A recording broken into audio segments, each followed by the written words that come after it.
So I'm sitting here Thursday night listening to Derek's radio show on Mixcloud. I got home today from work and just, got changed and headed out. And, I totally forgot about the show. And Derek, I apologize, but I'm listening to it now. I'm just like chilling before I head off to bed. And I won't let this go on too long because I don't want the copyright police to snag me. But I'll listen a bit more and then I'll, tomorrow's my early and long day. I work from 9 o'clock till 2:30. So yeah, that's a long. Friday's my longest day, but it's okay because it's the day before Saturday where I get to sleep in. All right, guys. More later. Derek, great show, man. Great show.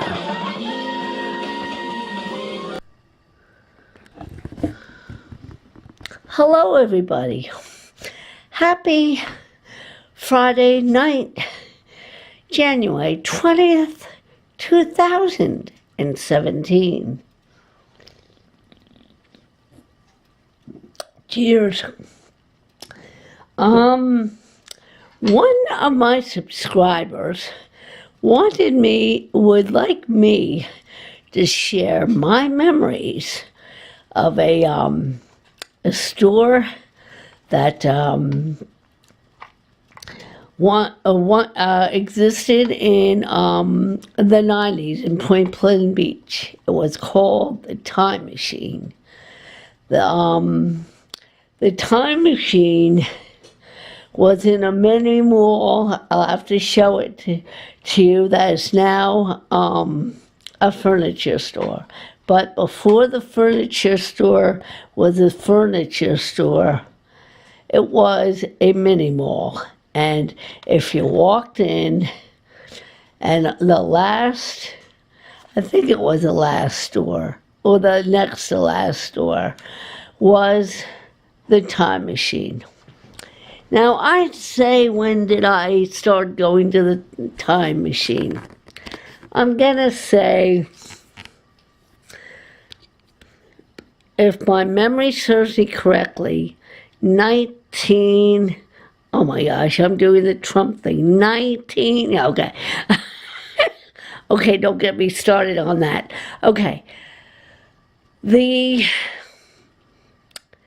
If my memory serves me correctly, it was the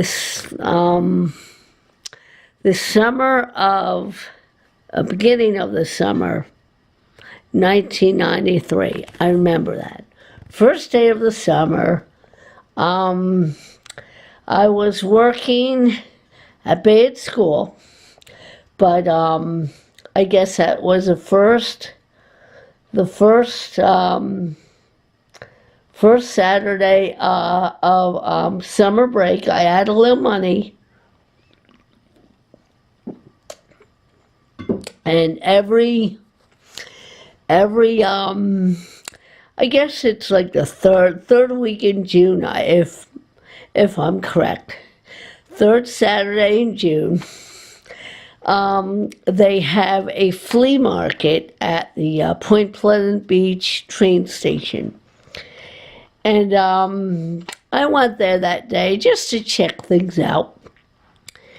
And I had just started making these things, mixtapes. Well, not just, but I was fairly new at it. So, maybe it was even 92. It might have been summer of 92. Anyway, so I went there to see if I could find anything, CDs, tapes, records, whatever. So I came across this vendor, and she's selling all kinds of records, tapes, CDs. Well, not CD. Well, yeah, kind of CD. A few CDs. and she had a sign that said the Time Machine. So I look around, I bought a few tapes, and her name was Allyn, Allyn. And she said, yeah, me and my partner and I have, I don't know if she said partner, boyfriend, or whatever. Maybe she did say partner. And she, told me where the plate, if you want to, I told her, that I guess we got talking about music and stuff. And I said, well, she told me about the store and where it was. So after I got done there, I'm riding around town and I find it. So I'm looking in there, and the guy's, I'll say a heavy-set gentleman, shall I say. And I'm looking around there, and they have a lot of stuff. They have the what do they call those figurines? Hummels or whatever? Hummels, records, tapes, plates, all kinds of collectible posters, you name it, they had it. So I was talking to him, and he said we got talking about music too, and he said he used to be a DJ at some radio station, and they makes mixes too. So, you know what? Next time I went in there, I brought a tape with me, a mixtape. So he goes, oh, well, and afterwards he made me one. He goes, what you do, he told me about, not only do you, he told me about not only listing the song, but listing the artist. I never thought about that, because a lot of times people would say, well, who does this song and who does that song? He goes, well, told me the professional way to do it. And I made him one, and he liked it. He goes, this way people know not only what the song is, but who did the song. Now, I never thought of that till then. And not only, well, this one's doesn't have the highlight, but I figure not only will I list the song and the artist, but I'll highlight the artist. It's not done on here, but, I thought, I used highlighter, after I'd say, Love Me Do, the Beatles. I'd put a highlight over the Beatles. Put a line through the highlighter line through the Beatles, like yellow highlighter. That, it didn't smear the pen, but it made the artist stand out. So anyway, I think they were at that location for, I want to say, a year or two. And then I don't know what happened, whether the landlord raised the rent or they had disagreement or whatever. Anyway, they relocated to a place that used to be called Friedman's Bakery. Or was it next to that? I think it was in the place that was Friedman's Bakery. Friedman's closed down like a year or two before they moved in. Rumor has it, people would say, oh yeah, they got, they failed the health inspection because they found mice in there or something. I don't know. Anyway, they moved in there and they changed their name after moving in. I forget what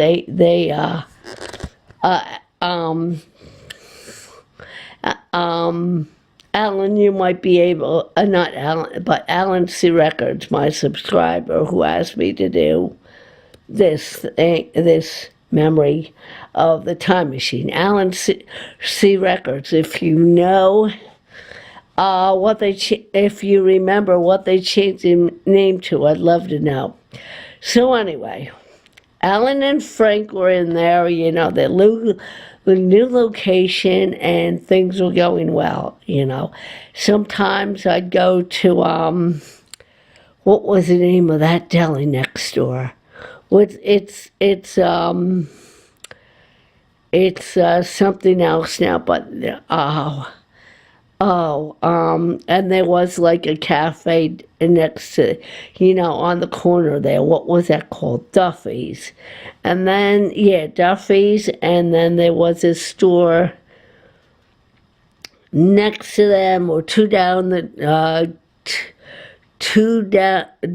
down from them. And sometimes I'd make food runs for them. It was either Duffy's or, what was the other place? But I think it was mostly Duffy's. And I would make food runs for them, and sometimes I'd sit behind the counter with them and chat, and we'd see all kinds of people coming through the door. And yeah. So anyway, I guess a while after they've been in there, I guess Frank hurt his leg, and it was, as time went on, it went harder. It was harder and harder for him to, get around and stuff. So, I guess he had a friend of his do it, or someone else take it over, and it didn't last long after that, because I think they had a disagreement of some sort, and eventually it just closed down. Well, it was great because I would go in there, and I had an idea of a mixtape. Oh, and it's upside down, is it? No. This one is called Jam on It. And yes, it is upside down, Jam on It.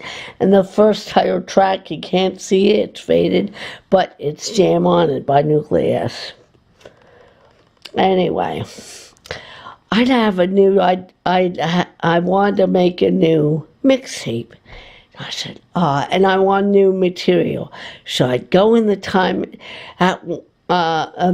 machine, or whatever it was then, and I would go in there, I'd pick out some 45s, at one point, there were 3 record/music shops in town. The Time Machine, Rio, Ocean County Music, which was at Rio Shack back in the day. And then there was this place, Rockaway Beach.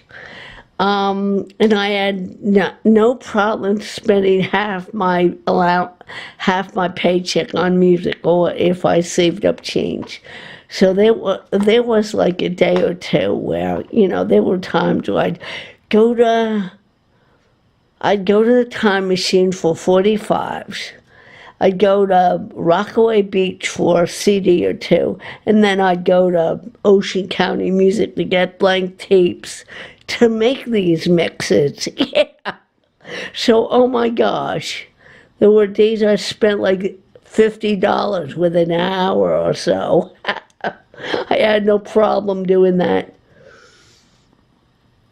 Yeah, those were the days. Yep. So there you go, Alan. That's my Time Machine memories. And one day, in the spring, I'll show you the locations where they used to be located. They started, I'll go and I'll show you spots where they were located. So, yeah. But, yeah, those were the good old days, and I miss them. But And a lot of my like mixes from the 90s contain like stuff like, yeah, tapes or records or whatever, and I'd make a mixtape out of it. And like, I have a tape, I'm not sure where it is. It's called Time Machine Hits, and I think I made 2 volumes. It was something else. Yeah. And Frank made me a few tapes too. I'll have to dig one up for you. But that's for a future video. All right, this is Trish signing off, saying peace, love, and keep the good tunes spinning. I hope you enjoyed my little flashback chat. I hope everybody has a fantastic weekend.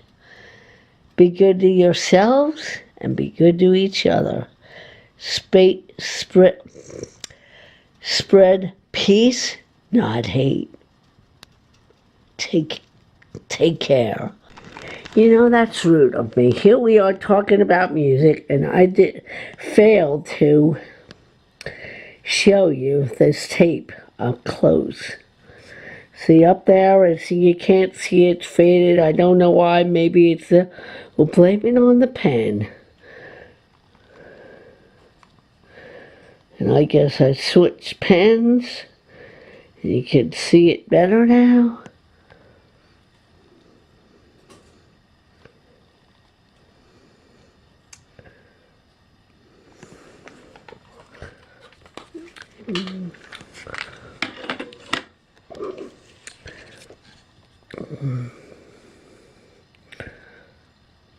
I'll pull out the whole J-card so you can do it. See it in its entirety.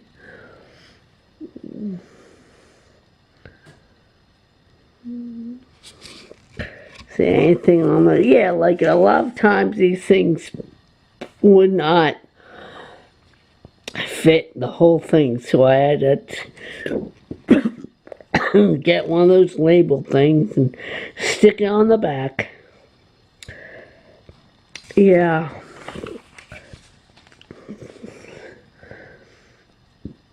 And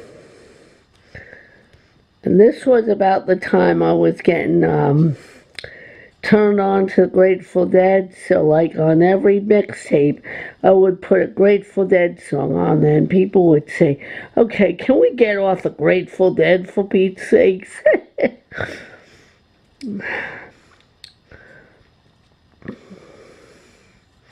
Yeah, Grateful Dead and Jimmy Buffett. I was discovering him at that time too.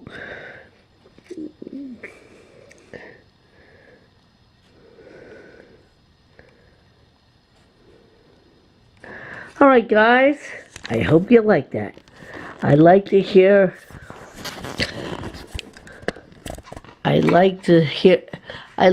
read and hear your feedback. So if you have a memory of an old store you want to talk about that you used to go to that is no longer in existence, like record store, tape store, whatever, I'd like to see, well, hear your response. Or both, if you want to just drop a comment in the comment section or make a video of your own. In fact, there's a thread. Tell me, make a video of a record store that you used to go to that was one of your favorites that is no longer in existence. Okay? How's that for a thread? Yes. Okay? I look forward to seeing your video on that subject. So once again, I'd love you to make a video of a record store, music store, whatever you want to call it, that you used to go to that is no longer in existence, but that you loved, and, you know, how it impacted your collection or whatever you do, whether you're a DJ, a musician, whatever. Okay? Alrighty. That's it for me. Peace out, Boy and Girl Scouts.